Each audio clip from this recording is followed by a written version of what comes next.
Hello everyone. Today's episode of Tasteful, Understated Nerdrage is a very special episode. In it, I'll be reviewing Dark Souls, a game made by From Software and released in fall of 2011. As is customary for me, I'll spend the first part of the video rambling on and on about unrelated stuff before finally getting around to actually saying anything about the game itself. But before I do that, I'm going to take a short break to have an existential crisis about the following question. What is the point of video games? Why do we even need them? Why not read a book or watch a movie or listen to music? Why am I not making a video about Moby Dick right now, or Beethoven's Ninth Symphony, or Citizen Kane or something? As we all know, video games are silly, shallow things that only nerds like. Why even bother?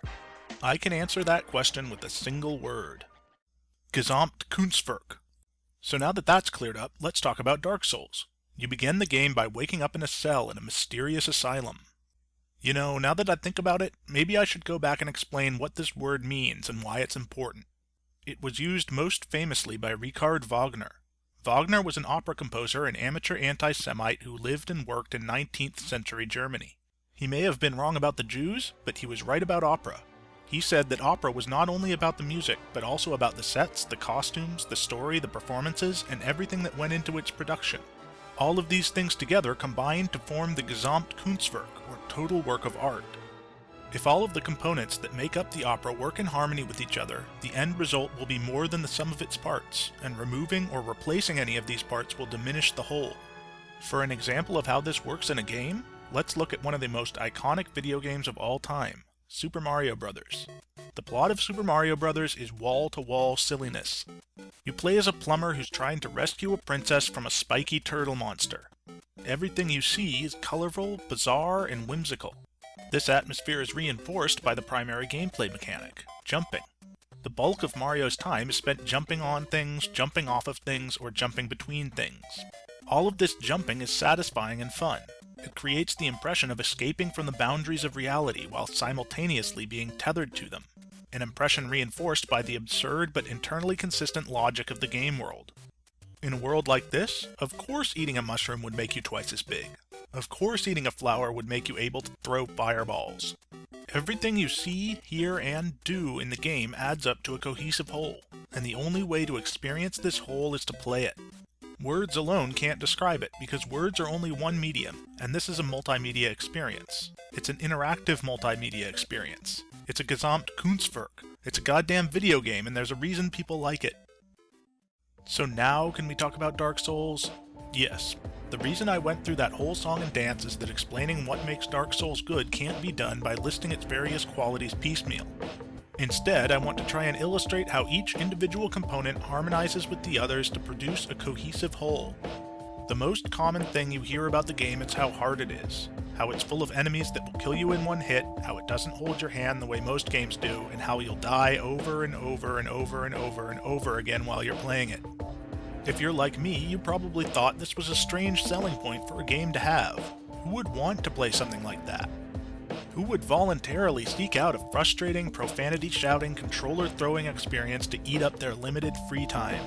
First, know that the game's difficulty is exaggerated by most people. It is harder than most games, yes, but not punishingly so. At least not in most cases. Fucking basilisks. Second, the difficulty serves a thematic purpose. The world of Dark Souls is not cruel. Instead, I would describe it as indifferent. Whenever you die, and you will die, the camera usually lingers on your corpse for a few seconds afterwards, long enough to see whatever enemy killed you lose interest and go back to whatever they were doing before. The world of Dark Souls bears you no malice. You don't merit its malice. You're not important enough. This is a departure from most games, where the player is presumed to be the most important person around. Not here. Here you're just another doomed soul trying to stay alive for as long as possible in a dying world. Well, what do we have here? You must be a new arrival. Let me guess. Fate of the undead, right? Well, you're not the first.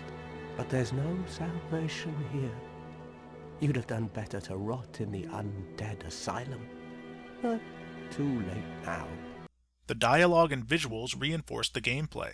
The stark and simple art style makes the game unsettling in a way that demons and gargoyles and thunderstorms could never be.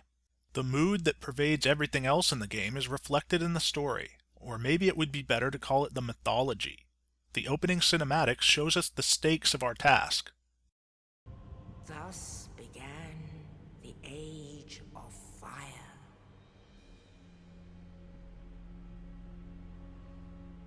But soon the flames will fade, and only dark will remain.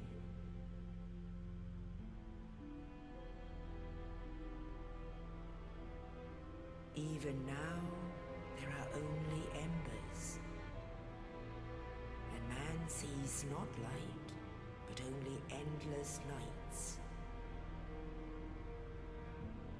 And amongst the living are seen carriers of the accursed dark side.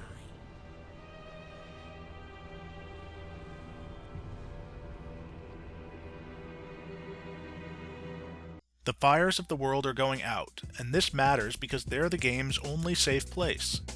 They're where you can rest and recover, and they're the only thing in the entire world that's there to accommodate the player.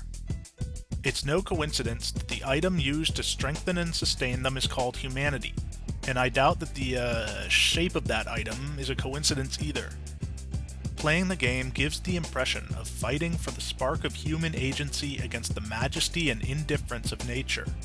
And every element in it, from presentation to story to gameplay, serves to reinforce that impression. This is very rare. There are lots of games with great stories, stories which would probably work as well or nearly as well if you swapped out one gameplay style for another. And there are lots of games with great visuals and gameplay, which would probably work as well or nearly as well if you swapped out their story with another one. But it's rare to have everything in a game work towards one unified purpose. In fact, if you remove Mario and Zelda and their sequels and other games that use their templates, I've only ever played 5. Ico, Shadow of the Colossus, Portal and Portal 2, and Dark Souls. Games where removing or adjusting any of their individual elements would result in a diminishment of the whole. This isn't to say that these are the 5 best games ever made, or that games that don't fit into this category are somehow deficient. My intent here is not to rank things according to quality, but to explore the unique possibilities of the medium. It's the final element in this equation, gameplay, that's the trickiest. Thanks to movies, we have more than a century of accumulated know-how when it comes to combining audio, visual, and story elements. But combining gameplay into this adds a whole new dimension, and as a craft, it's still relatively young, which makes it that much more impressive when someone pulls it off.